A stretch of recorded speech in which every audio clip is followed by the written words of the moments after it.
This podcast is brought to you by the Ultimate Lettering Quiz. Find out just how much you really know about letters by taking the quiz for free on martinaflor.com/quiz. Enjoy!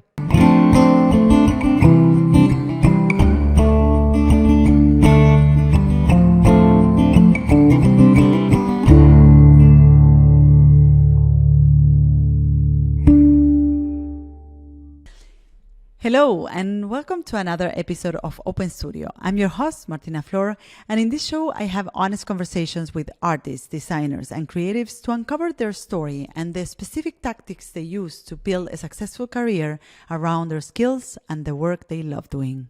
My guest today is Timothy Goodman. Timothy is an artist, graphic designer, author, and public speaker. His art and words have populated walls, buildings, packaging, shoes, clothing, books, magazine covers, and galleries all over the world for brands such as Nike, Apple, Google, MoMA, Netflix, Tiffany Co, Samsung, Yves Saint Laurent, Uniqlo, Target, The New Yorker, and The New York Times. He's the author of Sharpie Art Workshop and the co-creator of several social experiments, including the viral blog and book 40 Days of Dating, whose TV rights were optioned to Netflix. His first solo gallery exhibition, I'm Too Young to Not Set My Life on Fire, was on view in Manhattan in 2021. Timothy's work often discusses topics such as mental health, manhood, race, politics, and love. He teaches at SVA, regularly speaks around the world at creative conferences, and he lives in New York City. This episode with Timothy is such a gift. He allowed us to see and hear the stories of the real person behind the artist and didn't hold back in speaking about deep topics like depression, love, and money. He shared his path from growing up in Cleveland, making a living at painting houses, all the way to New York to find means to fund art school and making his way into the art and design scene in a new city. During this show, Timothy unpacks how he infuses his life experiences into his personal work, and he opens up and shares many of his personal and professional stories. Pure gold. Enjoy this episode with Timothy Goodman. Hi, Timothy. How are you doing today? Thank you so much for coming on the show. It's great to be here. Thanks for having me. I'm doing all right. I'm in New York City. It's a very gray and gloomy day, but Mm. we're uh we're gonna make it bright. Great, let's do that. Timothy, there's so many topics we can touch on today. As an artist and designer, you express yourself through a lot of different mediums. You have started several self-initiated projects. You have worked with a wide variety of clients, and you hmm have written books. You have done a lot of different things, and we're going to touch on hopefully all of these things or some of these things today. But it seems that many of the things you do are strongly informed by your personal interests, right? hmm So I like to hmm start with a question that will probably open up a lot of different windows of conversations for us. And the question is, how does an artist find that sweet spot between what they love doing and what other people want from them? And when I say what other people want from them, I mean, how do you find, the intersection between that thing you love doing or your interest and what other people is willing to pay for or to buy in order hmm to sustain your living as an artist? Yeah. Well, it's a delicate balance that we have to find ourselves in. First and foremost, I come from a graphic design background. Mm, So I don't come from like a fine art background, so mm, that informs the way I've kind of grown as more of an artist now who doesn't necessarily do traditional graphic design work at all. mm, So I came from a commercial art background, a branding background.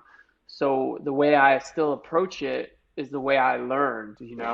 And so all of that kind of, I think, informs the way we go about it. It's a delicate balance because how do you create work that is really important to you and meaningful to you that is also meaningful and important to other people, and that's what I think is the is the goal, you know, as someone like me. So I don't know. It's not an easy question to answer. All you can do, like anything, is try to find time to continue to develop your voice Mm, as a designer, as an artist, as an illustrator, and not follow trends, you know, as much.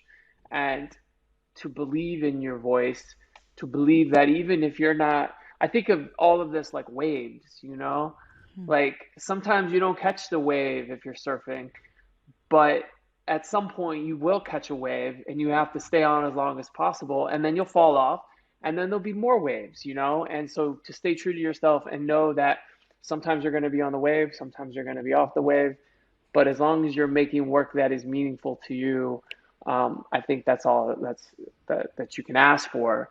And you got to mm, try to find time.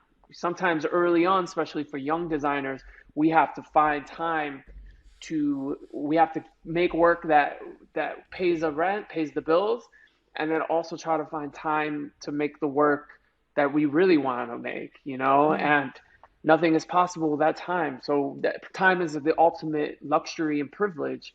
So you have to try to find that time if you can, and if you're, you know, if you're really devoted, to work on your craft outside of the commercial work, if that's something you want. And that's not always something that everybody wants, of course.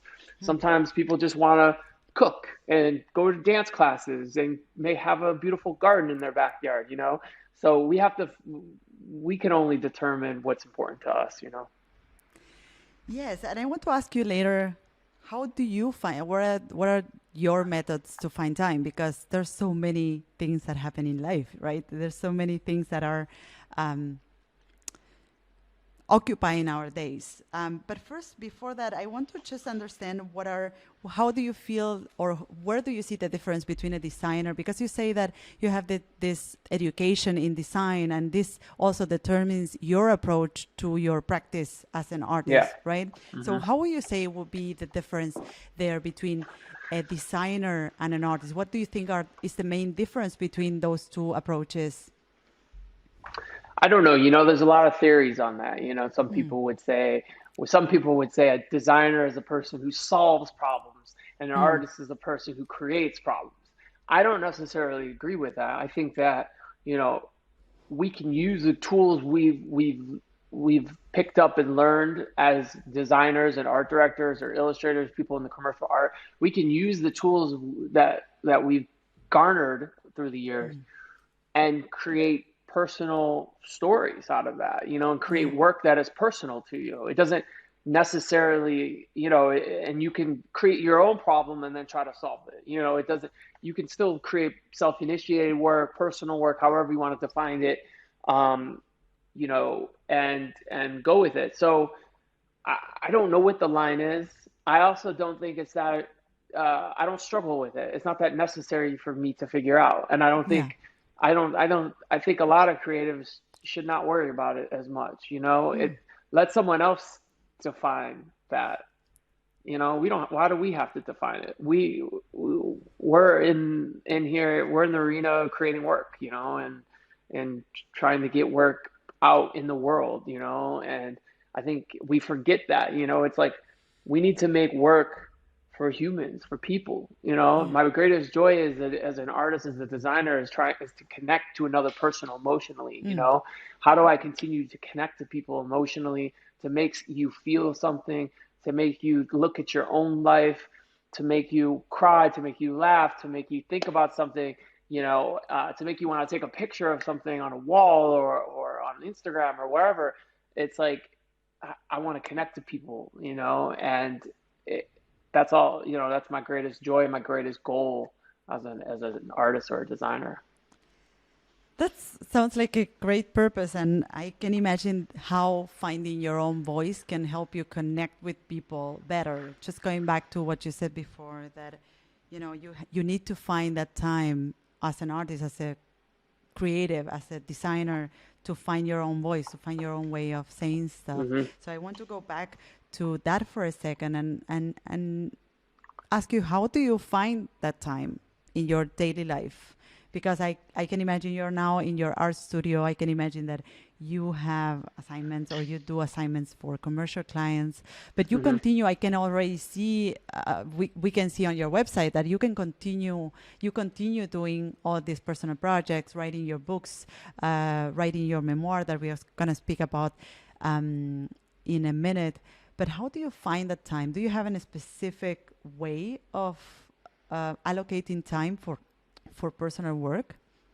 Because I know that this is, and I ask you this because I know that this is something that many of us struggle with. We have so many Yeah. distractions in our lives nowadays: social media, internet, Yeah. emails. So it's becoming increasingly harder to find the time to do work and to find that focus. So I wonder how that Yeah. works for you. At this point, it's different for me than it used to be. I think in the past, when I was beginning, um, I think to my detriment, it wasn't healthy. I would spend a lot of time at nights, on the weekends, and I didn't have a balanced work life, personal life, Mm. and maybe that benefited me professionally or in my career, but it also was a shortcoming for me personally in my Mm. personal life, and it wasn't necessarily healthy.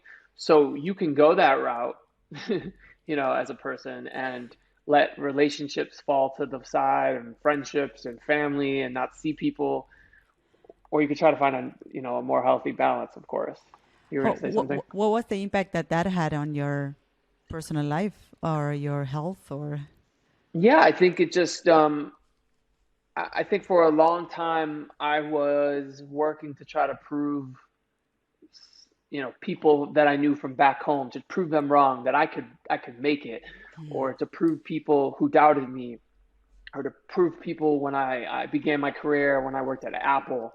I wanted to prove people wrong that I could make it an independent artist. And I think in a lot of ways that drove me and helped me. In a lot of ways that was, it's ego, Mm. and it's not a proper way, I think, to develop. And so after a while, I think it caught up to me. I was burned out. I was not happy about things that were happening in my personal life. I didn't feel emotionally mature and developed, and I had to take a step back, and I had to really analyze and look in the mirror and ask myself more important questions about what I want out of life, who I want to be, what kind of relationships I want to have. And I think now I have a much more balanced life in that sense, a much more rich life. Um, but at this point in my career, I don't make a difference between personal and commercial. I mean, there is, of course, I have my graphic memoir is coming out in January 31st, and it's been a lot of work this year to make that happen, Yeah. and it's been very exciting. But to me, it wasn't. I don't see it as personal work or commercial. Yes, of course, if I'm working for a client, and it is very, driven by what the client wants or something. Of course, there's a difference, but I don't struggle as much anymore, but I'm also in a place where I can pick and choose, and I can develop, what I want to do. And people come to me now for my voice, even if it's a Mm. brand or a client. And so I'm in a very privileged position. I don't take that lightly, so I don't take that for granted. Yeah. But early on, I think that I don't know, I would just tell people not to necessarily do it the same way I did it, because I think that you can find healthier ways to develop. But nothing, like I said, nothing is possible without time. And so, Yeah. how do we find the time to develop our craft outside of the work we're doing to pay the bills, And that's a difficult question that can only be answered by the individual person, And so. I love that. And I love that you point out how important time is because it's something that we give for granted, but actually time is the only thing we have and the only thing we can manage, right? Yeah. And it's about like understanding how is to finding out what your personal way of managing time is and what is important for you to start with, right? Yeah. Where do you put priorities? Where do you set the priorities in your life? Uh, Yeah. Timothy, I want to go back a little bit. We're gonna go down the path of your work and your books and all of that, but I want to go back and understand a little bit of where are you coming from, and where how was life before all of this happened? How was life growing up? And perhaps you can tell us a little bit about what your family looks like and how your childhood looked like. Yeah, I grew up in Cleveland, Ohio. Ohio is like, a 1 hour, 30-minute flight from New York City, Mm, maybe an 8 hour drive. It was like a suburb outside of Cleveland, which is the city. yeah. Um, and I grew up with my mom and my stepfather. We didn't have a lot of money. And there was a lot of, kind of family struggles that I saw money wise. And, I think that, that informed a lot of my later kind of journey. But I think that, for the Can I most ask part, how it yeah, informed? Sorry, how it yeah. informed? How that informed your journey? Seeing your family struggle with money and. Well, I think later, I really, early in my 20s when I was like, when I went to college, I was like really kind of determined to try to be like, I wanted to be successful as an artist. It was like something that I had I was like, I want to make it. I don't want to struggle like my family. I don't want to worry Mm, about these things. I want to be known for my work, and like I said, I think that caught up to me later, because I think I was, not approaching it in a necessarily a healthy way. mm, But that, a lot of people do that, who grow up like that, I mean, something is pushing them, driving them. They have a need to want to prove people wrong or to mm, like, and so I think a lot of that, and I didn't know my father growing up, and I had a lot of, um, I think I had a lot of aggression about that and a lot of mm, disappointment about that, and that informed how I worked and the kind of topics I decided to start creating around. I think that I was never shy about trying to infuse my personal life into my work, mm, even as a young designer, because I felt like I needed to express myself. It's really important to me to kind of get that out into my work.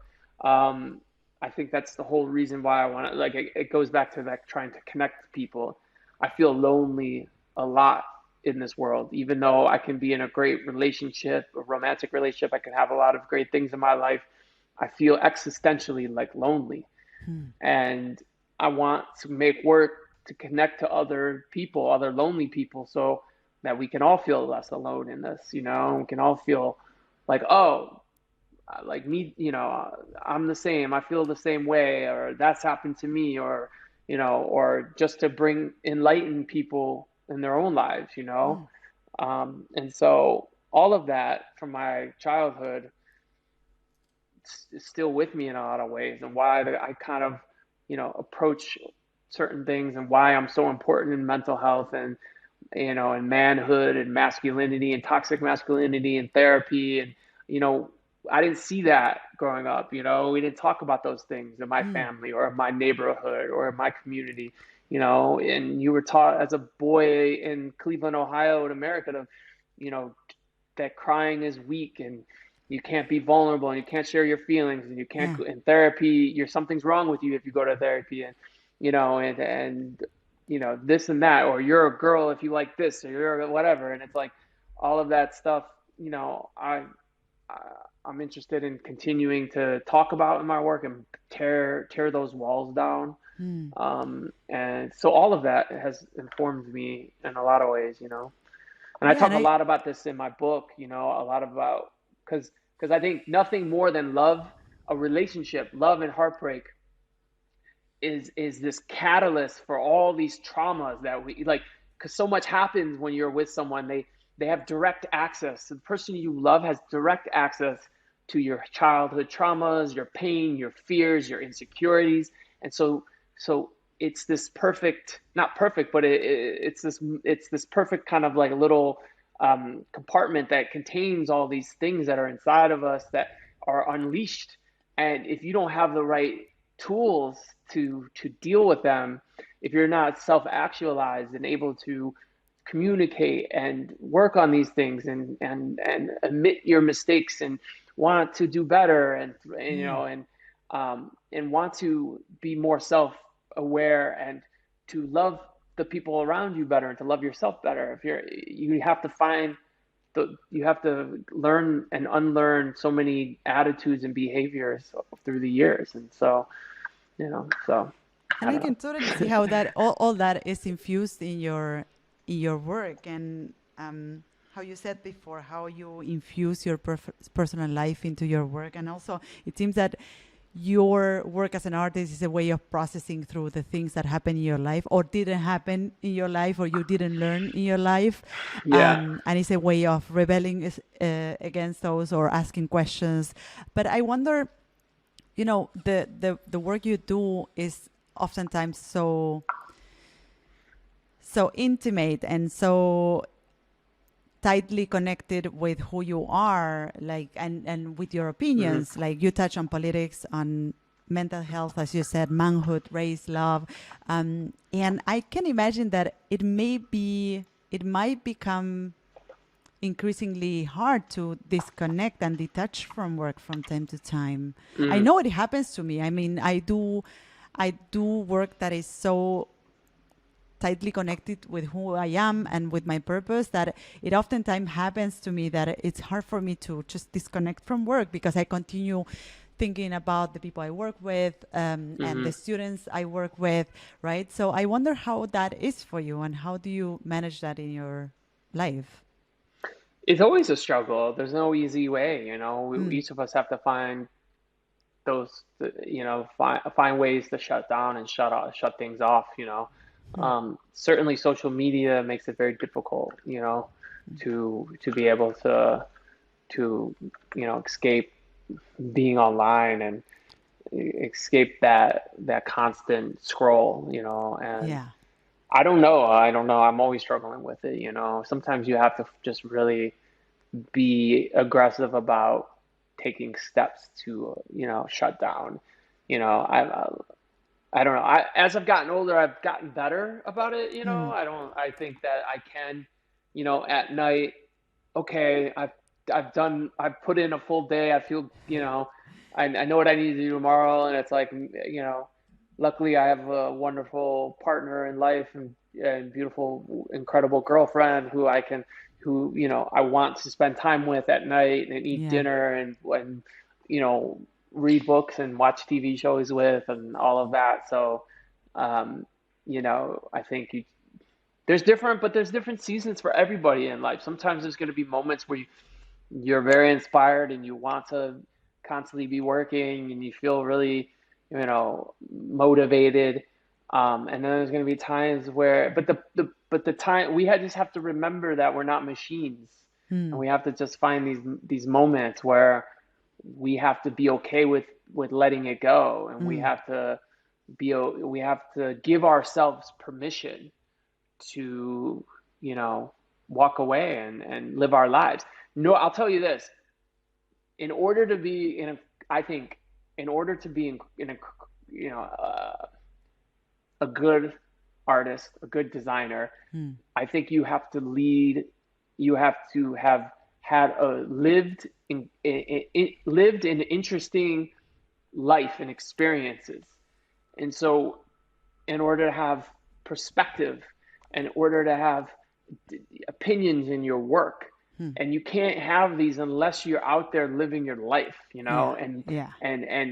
going out there and making mistakes and doing stupid things and doing profound and courageous things and doing all kind, both good and bad and mistakes and everything, going out there and living your life. And that will add to your lived experience, that will only help you as a creative person, as an artist, to have more interesting work that resonates more with people. I really believe that. So, we can't, I don't think sitting in front of a computer, all day, every day, forever is ever going to be, the way. So, Yeah, nothing can be created in isolation, really. And I want to go back, and I know we are jumping back and forth in topics, but I want to go back a little bit to your story. How did you get into, we talked about your upbringing in Cleveland, some of the things you went through in your childhood, and how that had a mark on how you later behaved in your career, or what you were Hmm. pursuing as an artist later on. And I want to understand how did it go after you were growing up in Cleveland? How did you get into or how did you go down the path of illustration and art? Yeah, so I was a really horrible high school student. I barely graduated. Um, all I cared about was partying and doing drugs and all these things when I was like 16 years old, 17 years old, and I barely graduated. And I was reacting, I was reacting to everything that from my childhood, from my Yeah, stepfather and yeah, my birth father, and the divorce I saw, and the, I was reacting. I was not happy.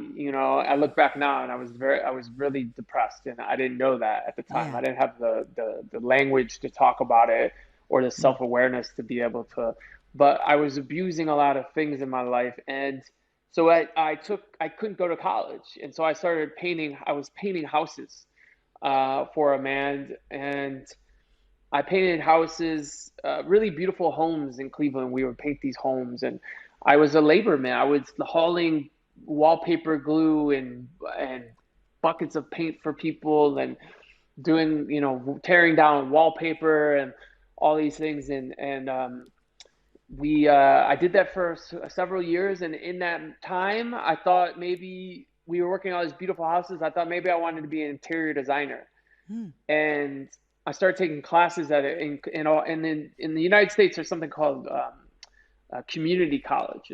Yeah. It's a community yeah, it's like a 2-year school, and it's not like a university, but it's very anybody can get in if you pay. And I started taking community college classes, and then I had to take drawing classes, and I really liked it. I really found myself really drawn to these classes and to Mm. these teachers, and these I had some really great encouraging teachers who told me, you know, that I was I had potential. I never heard that. I never thought that. Mm. I didn't have any confidence or belief in myself.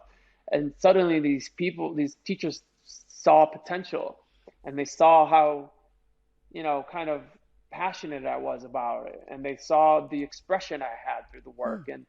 and they gave me encouragement, and that's all I needed. I just felt that Yeah. encouragement, and I just kept going with it and kept going with it. And so I decided I was gonna go big, or I didn't want to be there. I thought, if I'm gonna do this, if I'm gonna go to art school, I don't want to be here in this small city.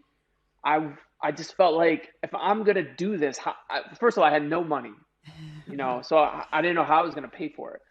But I knew that if I was gonna do this, I had to go big. So I was like, I have to go to New York City. That's it.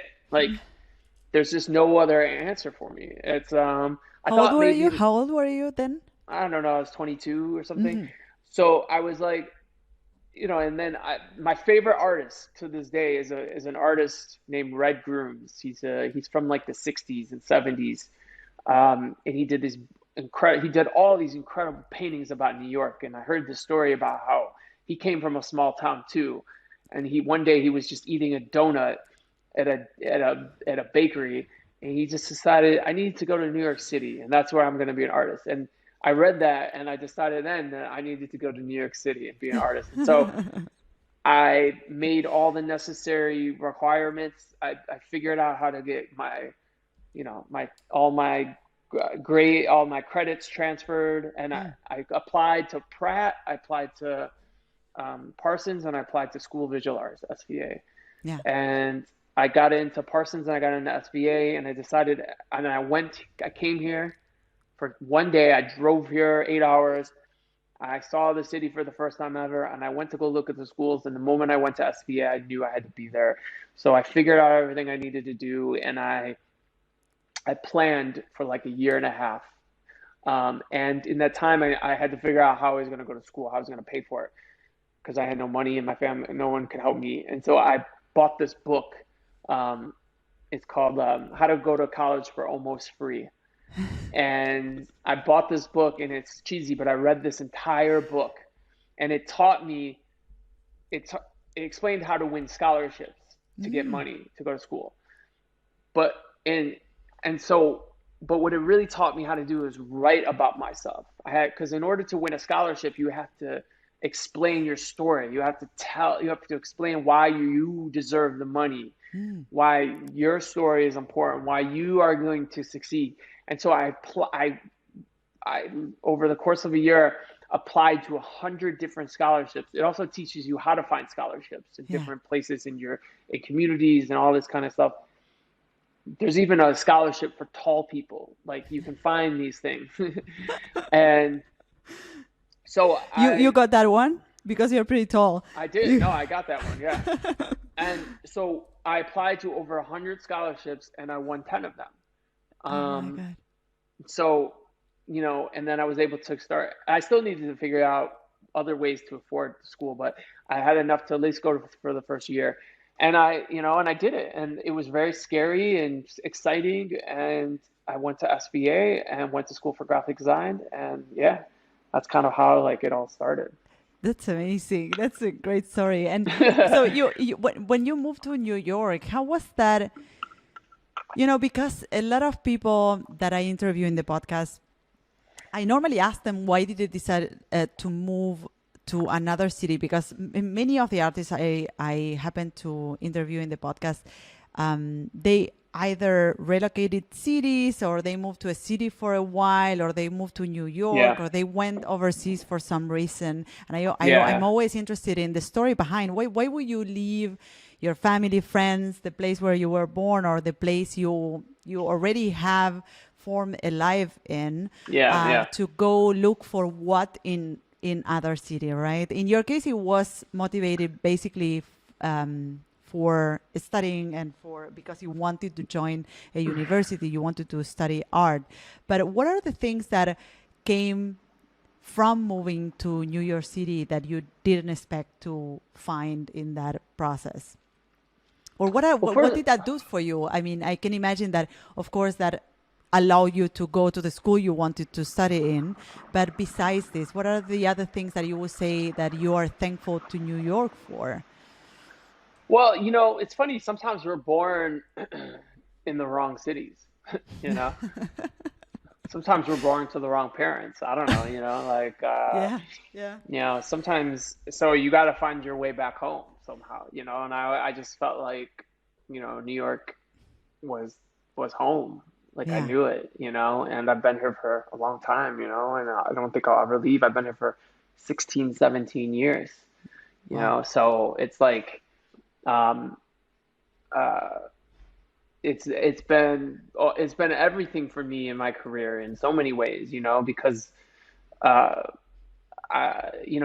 there's something about the current and the vibrations of a place Mm, that just are compatible with you, and this mm, place is just compatible with me. So it doesn't feel, the city doesn't feel like some people might feel it. I don't feel intensity. I don't feel how that it's overwhelming, or I feel like it's just right, And yeah, so yeah. um it's And it was it's this just kind of way like that.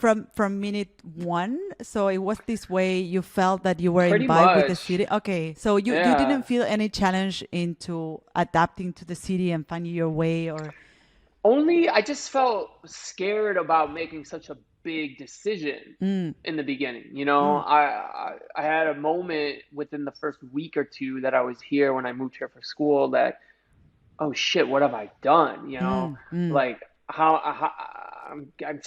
I've you know I had a life in Cleveland. Yeah. I was now I've taken a step back and I'm going back to school, and I'm first of all, I had saved up my own money because I was working full time, so I was spending all that money to be here, and then I was using all the scholarship money, and I was taking out loans, and it was just scary because I was doing it all by myself. Mm, And so it was kind of like, what am I doing? And just like, so I had to kind of find my new life because I was suddenly a full-time college student, and I was taking a lot of risks. So that felt scary in a way, but it didn't have anything to do with like if I'd gone anywhere, I would have felt Mm. that. It didn't really have anything to do with New York. New York was actually the thing that was making it all work for me because I was just like, I'm living in a movie. Like this is New York. Like Yeah. I Yeah. was loving it. So if I have to leave one day, at least I did this. Yeah.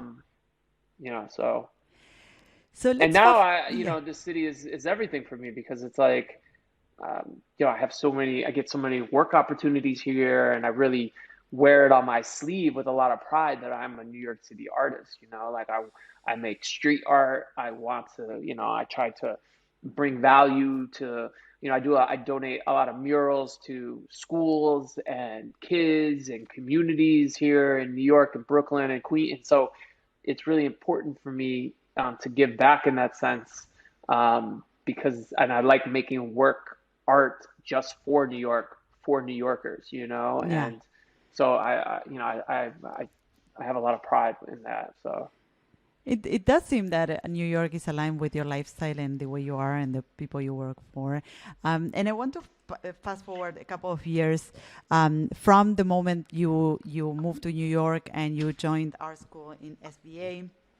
Um, I want to fast forward a couple of years and understand how did you go freelance? How did you, yeah, how did you decided to go freelance? What happened in between? If we can just quickly touch on that, and yeah. what was the process of starting freelance, and what was also the motivation behind it? What Mm, motivated you to say like, hey, I just want to go on my own and I want to start my own yeah. business? Yeah, I mean, I think so. I graduated SVA and I became a book jacket designer for Simon and Schuster, um, and who's also now publishing my graphic memoir that'll be out in Ah, January. So seriously, that's it's great. yeah, So it's good. so wow. Connections are Yeah. everything.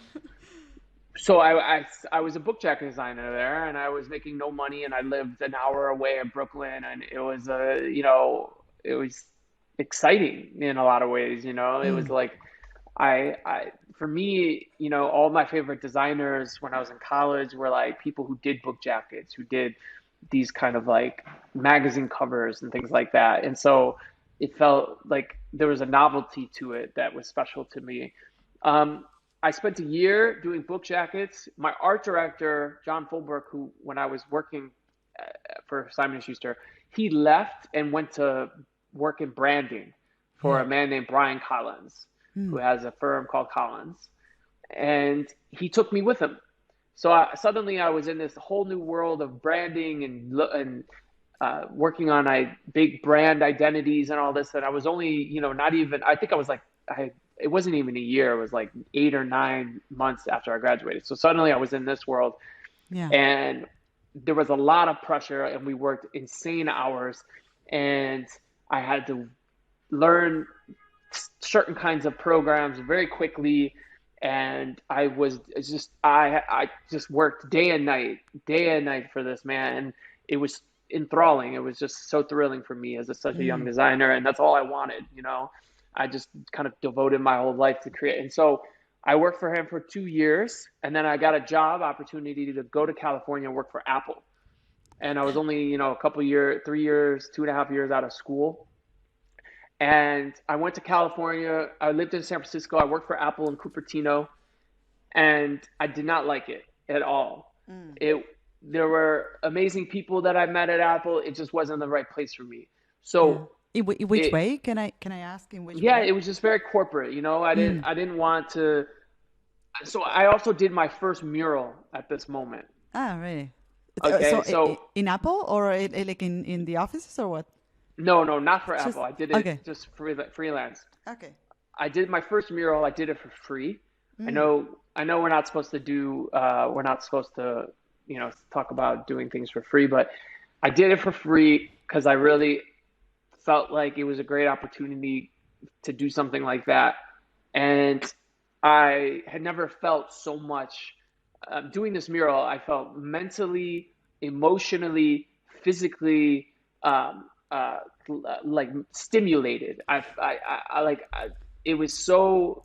everything just connected when I Tell did me this more mural. about this mural. I'm not Yeah. letting you go without telling me more about this mural. It What was a was it? weird, How did you find it, or yeah, who approached you with that?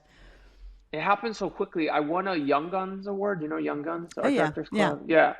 So I was only 3 years out of school, and I So was for working those for, that don't know, for those listeners that don't know, the Youngans Award is an award that is um, that how will you explain that actually awards the vanguard of it's for, artists it's, under 30, yeah, 30, yeah, under right? 30, I guess. Yeah.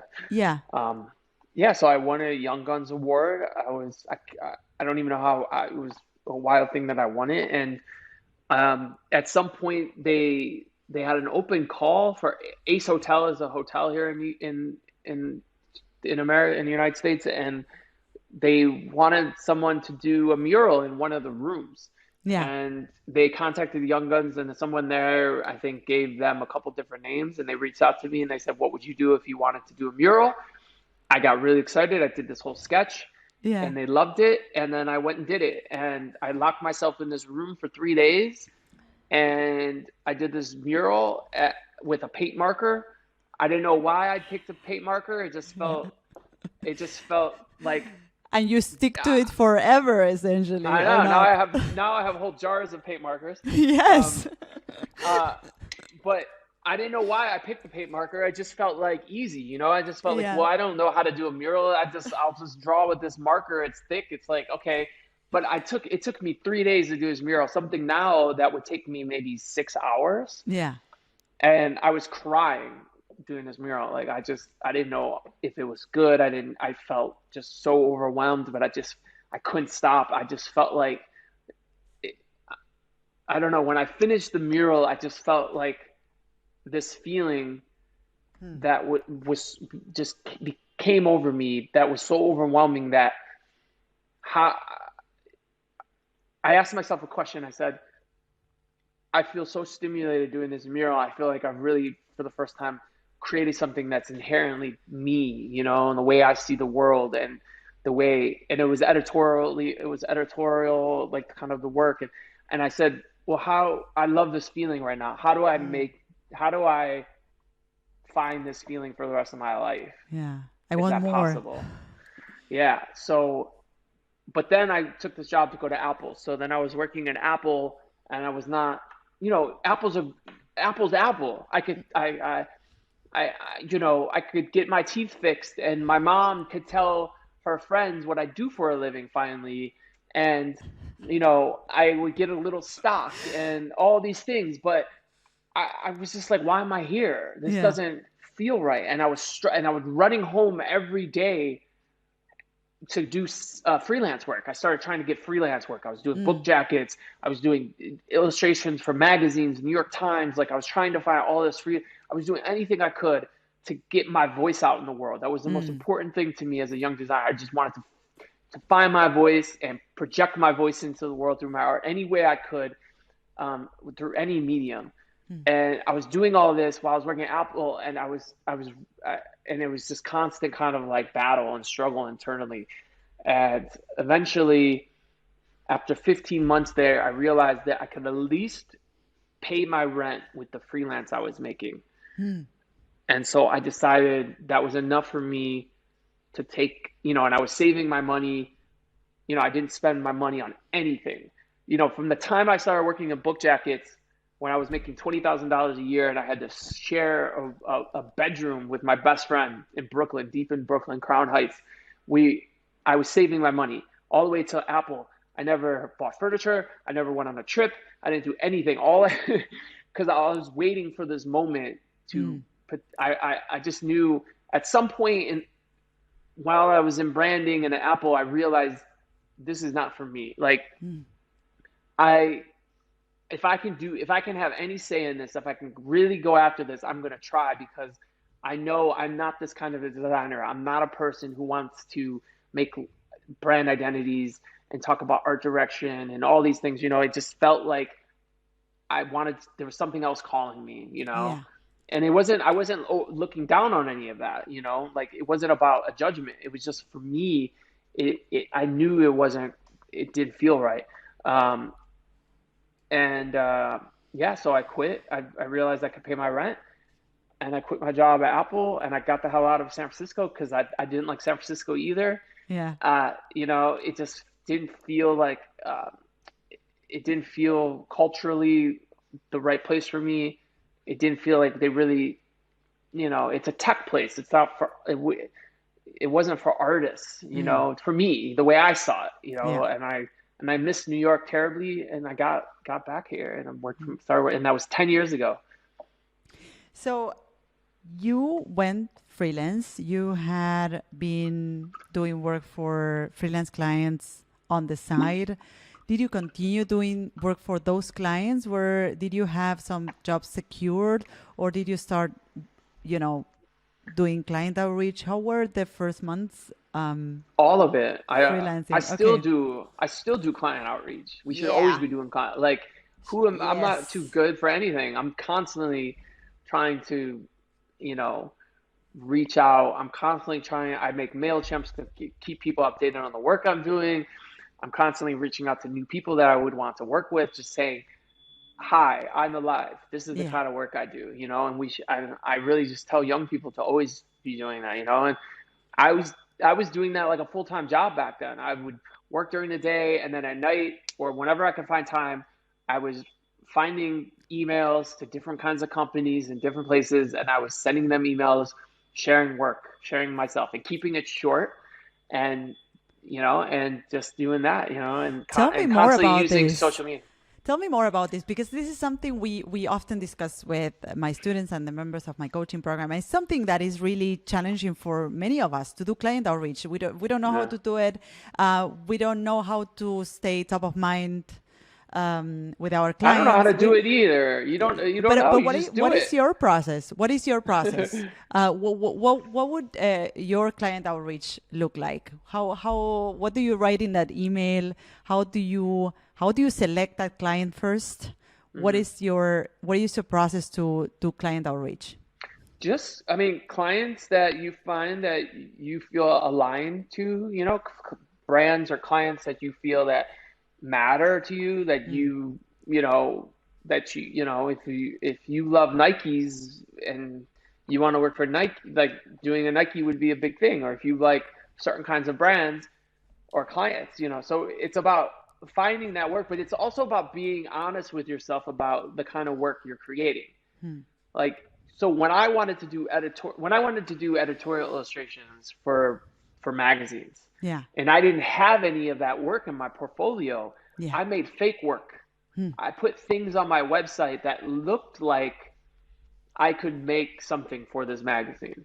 So if you want to do book jackets, but you've never done a book jacket, how do you get that work? Maybe you should make some fake book jackets Yeah. and put them on your website and show people that you understand how you know, you might be able to create, you know, a book jacket. So same with logos or brand identities or whatever. Like I think it's really important to try to find ways to show them that you can do this kind of a work. So there's that.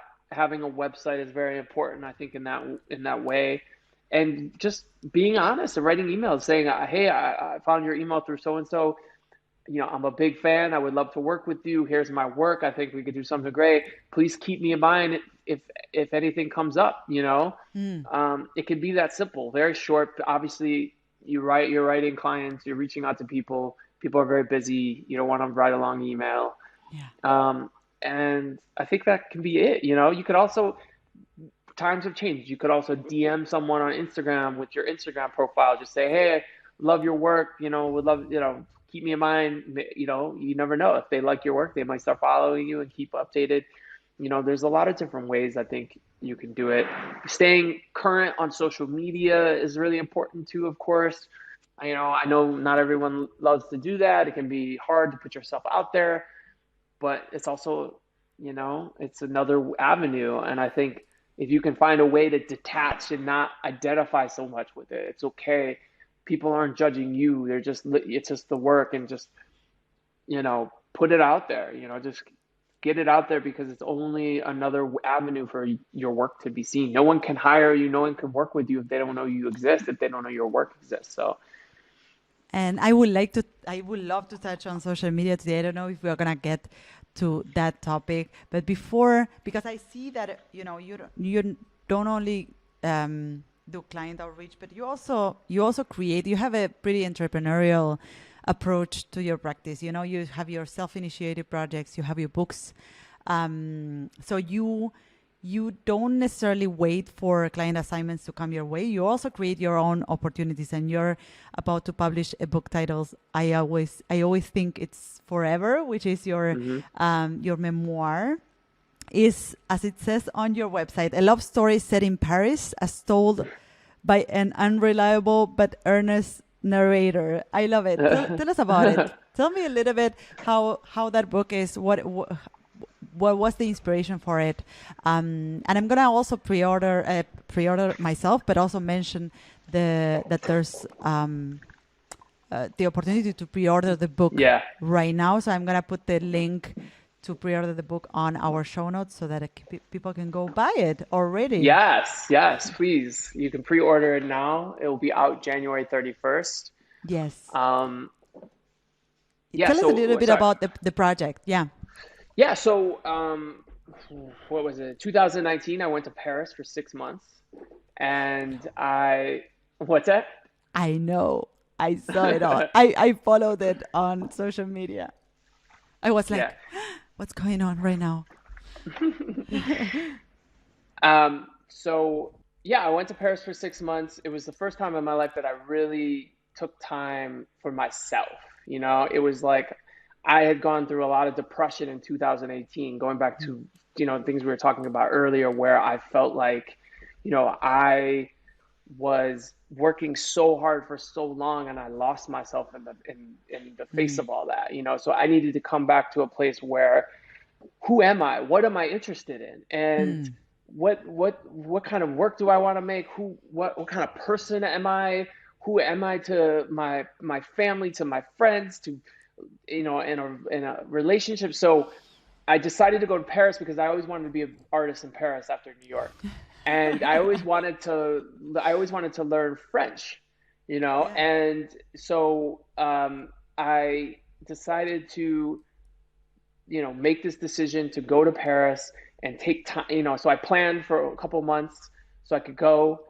And I went to Paris, and this book is a documentation of that whole time of going to Paris and learning the culture and learning the language and having a French teacher. And I fell in love with a Parisian woman during that time. And it documents everything through the catalyst of this relationship. And it's all told through like the stages of a relationship and the heartbreak that preceded. So everything from the whole, from falling in love to to breaking up and going through those stages of grief, whether it's being in denial, being depressed, and then all the way back again to having hope. So it follows this whole relationship through graphs and art and my poems, Wow. all about the relationship, but also the context of like today's dating culture and, and online dating and falling in love and heartbreak and, very kind of like universal themes, but told through this like very personal story of this journey that I was on.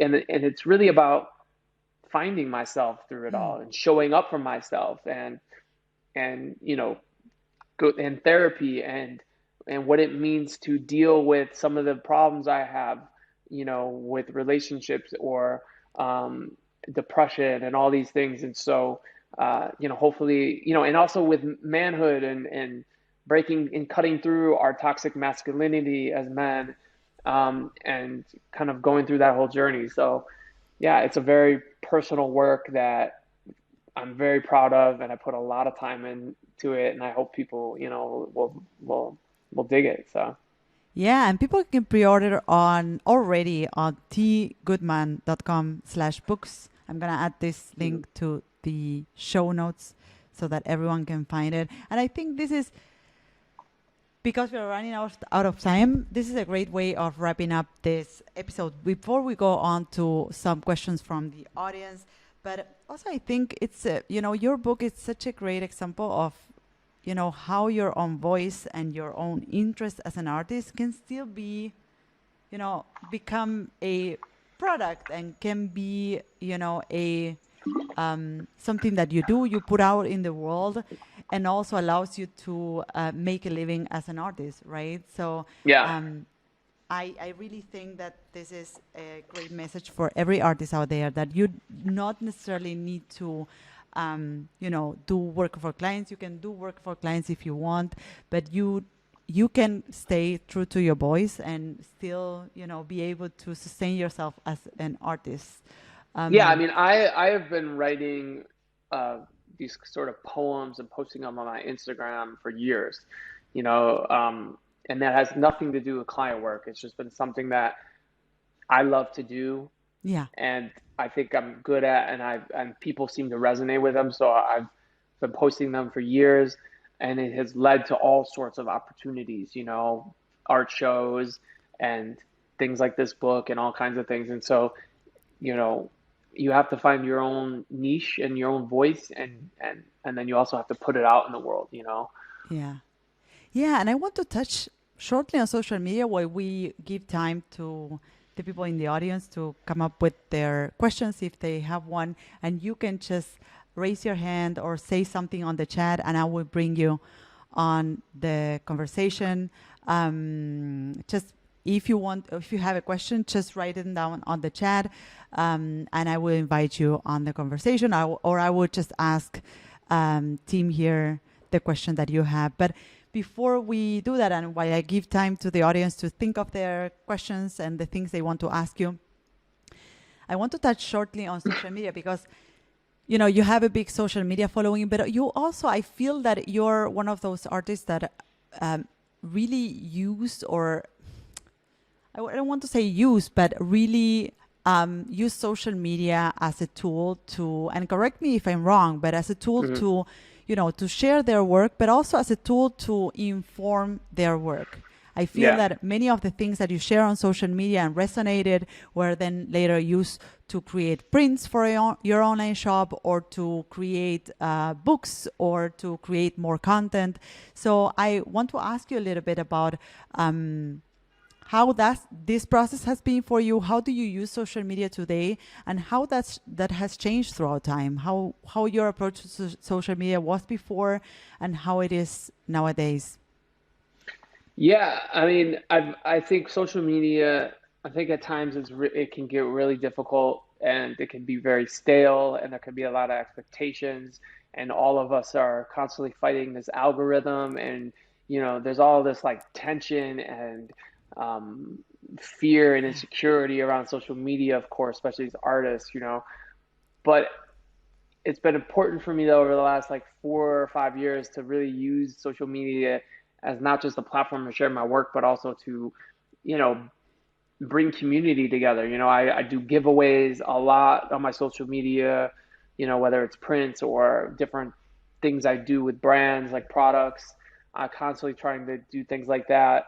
I 2 or 3 times a year, I'll do something where I'll buy people online therapy sessions, Oh yeah. and stuff like that. And, I also use it as my own like journal, like, talking about whatever is going on in my life, whether it's going through depression or falling in love or whatever. Like I'm really, I love just being able to share my journey and to talk and connect with other people who are going through similar things, because it makes it exciting for me. It makes it feel worthwhile, because Yeah. social media can just be such a dreadful place. So Yeah. I think it's a great tool to, and also just ways to share content and, scream about politics and things Yeah. that are going on in the world that I believe in. It's like, I don't, I do have a following, so I hope that, like, sometimes people get mad at me and unfollow me if they don't agree with my political opinions or something, or if they're Republicans or something like that, and that's fine. I don't care. It's just it's my world, Yeah. and I want to be able to share and talk about these things. And And and you on just all mentioned that. that social media can be a dreadful place, and I can imagine that as you see some success in social media, social media can be in a way a reflection of your success, and you can, as Hmm. you see some success in the things you're posting and the content that you're sharing, it can become something that you feel that you need to go back to, or you feel obliged to respond to. So I want to ask you if it has ever become that for you, and if you have ever experienced that feeling towards social media in terms of like, hey, this is consuming too much of my time, or Yeah, this, of course. yeah, I'm only human. I think it does for everybody, right? Like yeah, it can really be a place that you feel it's just constantly taking from you, and taking your energy and you're comparing yourself to other people and it could really be difficult. And it's like, how do we disconnect, and how do we find ways to get away from it and not put so much value into it? And I don't have a good, I don't have the answer to it. I think yeah. I'm struggling just as much as anybody else on any given day. Some days I'm good, and sometimes it can be a place where I can't, like, it takes a lot out of me. And so I don't know. If you have any answers, let me know. Yeah, I mean, I know Um, that, personally, I have established some boundaries with social media, and it has really changed, or it has really allowed me to gain back a lot of time. yeah, yeah, And I feel that I wish I would have, or I would have found, I wish I would have known before that there were ways of structuring the way I use social media, or systematizing that in some way, so that I can gain back some of that time and still connect with my audience and still connect with the people I want to work with. So it's something that I advocate for every person I work with, every student that I work with. And I advocate for myself that I try to, still use it as a tool, because I know that it's a great tool to connect with the people you want to work with, and to connect with your tribe, but at the same time be respectful of your own time and the things that are yeah, important to you, right? yeah, And I think that also as you grow up, you you have more things to care about, and you can see it yourself. You have now a couple, you live together, there's some other things that populate your life that are yeah, important, and you need to start organizing your time in a meaningful way, and yeah, organizing social media and the way you use social media and you approach social media is also part of that. So yeah. there's a question here on the chat. I don't know who this is coming from. Let's just drop it on the conversation. It says, "Do you have any tips, advice for us creatives that struggle with copywriting, on how to express our voices in a way that resonates with others?" This is from Gabriela. Yeah. For copywriting, I mean, I'm not a copywriter, so I don't know, but I think so. Miles Davis, I'm a big jazz fan, and Miles Davis, one of the great jazz players of all time, he Okay. said, he said, you have to play a long time before you can play like yourself. Mm. And it really is about putting the time and into your craft over months and days and years, and constantly finding, and that's how you develop your voice. Yeah. You take a little bit of this or take a little bit of that, and the things that work and that you're inspired by or that resonate with you, maybe that other people do, and then you make your own little stew that becomes uniquely you, and that is like how but nothing is possible without really kind of like exhausting all of those different ways of creating over years of trying, and Yeah.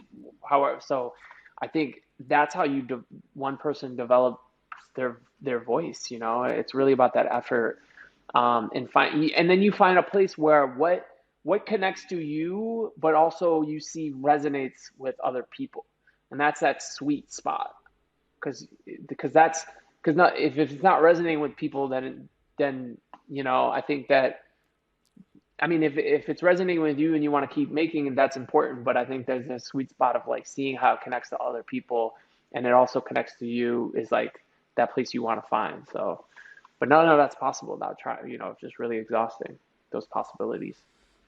I love that. There's a question from Amy, and we are gonna wrap up with this question.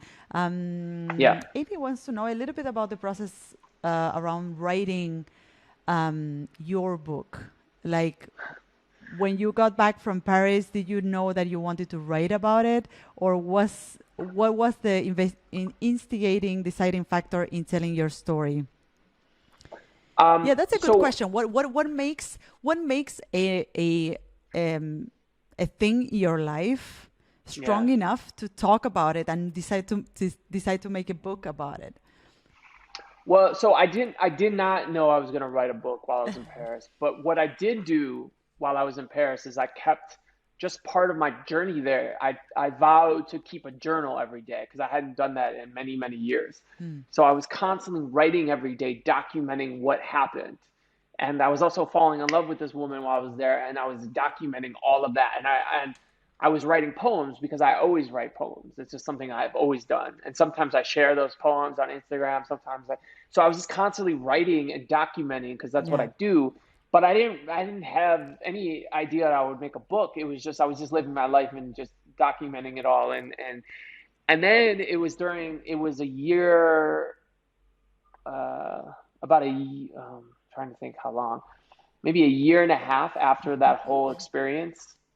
It was during the pandemic that I found myself kind of revisiting all these things I had written and thinking, oh, this would be interesting to to create a book that really explored all the ins and outs of the beginning to the end of a relationship, but to do it in my way with art and graphs and poems, and to really dive into this whole experience, to immerse myself into it, and to immerse the audience, the reader, into it. And so I created a 50-page book proposal. And I'd never really created a book proposal, but I really created the book. I started really thinking about what do these pages look like? How does this story develop? And I created an outline and I created a book proposal and I made art and I did all these things to show what I thought it could be. And then I went to a friend of mine has a book agent, and I went to her and I shared it with her, and she really loved it. And so it kind of went from there.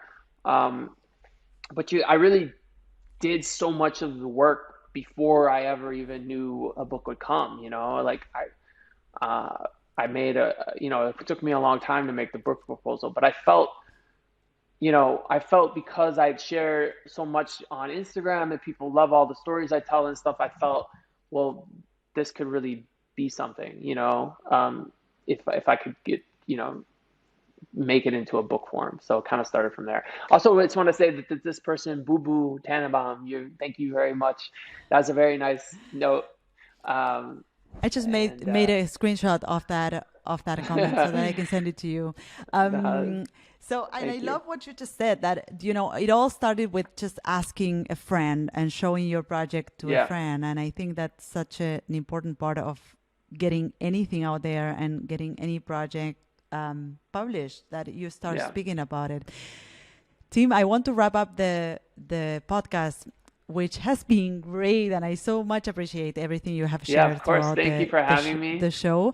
I Hi, want to everybody. Thank I you. want to ask you just one question to wrap up this episode, which is, what would you say? I feel that nowadays, with social media and the internet and everything that we see out there is this perception, and I know that this is true because of the artists and designers I work with, and because I have that perception myself.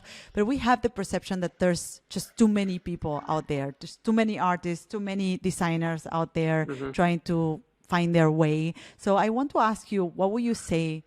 And I think this is one of the reasons that why I bring people like you on the podcast, because I want to show to other artists that, you are a human being, you're a normal person. And if you could do Yeah. it, others can do it as well. So I want to ask you, what would you say to someone who's starting and is trying to find their way into this industry? and at times they feel discouraged because they see all the amount of people out there. What would you say to someone who is starting and they have these feelings and these thoughts? Well, I mean, first of all, give yourself permission to not beat yourself up about it. We Mm, all feel these thoughts, no matter what stage you're at or what quote unquote level. Everyone is always comparing themselves to the next person, yeah. and everyone is, especially because of social media. So give permission to yourself to let that go, and to feel like you're not alone in that. So give yourself permission to let that go. Um, and then also just remember that, I think that you have, like, it doesn't all come at once, Mm, and you gotta like put in the time, and you have to have a level of like, do what brings you, like, you have to find the joy in these things day by day, and kind of like keep working towards something if you believe in it, and I think that that's really important while you're starting out, and to approach design as a practice. It's not like a profession. You can, mm, like dentists and doctors, they're practicing. They're always like, I have a practice. I'm a practicing doctor. Well, you are as a designer too. There's no endpoint to any of this, yeah. and it's all breeds, and it can all be insatiable, and you're always kind of going for the next thing and the next thing. And remember that where you're at right now is exactly where you're supposed to be. So I love that. Where you're yeah. at right now is exactly where you're supposed to be. I love it, Timothy. Thank you so much for coming on the podcast today. Where can people find you? You can find me in New York City. If you see me on the street, say hi. You can find me on Instagram at Timothy Goodman, on Twitter, Timothy O. Goodman. You can find me on LinkedIn, Facebook. I got a new TikTok. I Oh, don't use yeah. it, but I'm trying. I'm trying. But Instagram is where you'll find me most, at Timothy Goodman. And pre-order my new book. Comes out January 31st. I always think it's forever. A love story set in Paris, as told by an unreliable but earnest narrator. Me. Moi. Amazing. We're going to add all of this to the show notes. And I want to thank you again for being on the show. I want to thank people in the audience for being there and sending over your questions. And I want to thank our listeners for tuning in today. Thanks again, and see you on the next episode of Open Studio. Bye bye. So this is it. I hope you loved this episode. You can find me, the host of the show, on social networks at Martina Flor on Instagram, Twitter, and Facebook. If you have a question or comments, go to martinaflor.com/podcast, where you can see previous episodes, find show notes, and send voice memos with your comments and questions. You can also watch these episodes on YouTube. Just go to martinaflor.com/YouTube to find them. You can, of course, listen to all our episodes on your favorite podcast platform. If you loved this episode, subscribe to this podcast. And if you leave us a review, it will help others find us. Thank you all for listening, and see you in the next episode of Martina Flor's Open Studio. Bye bye.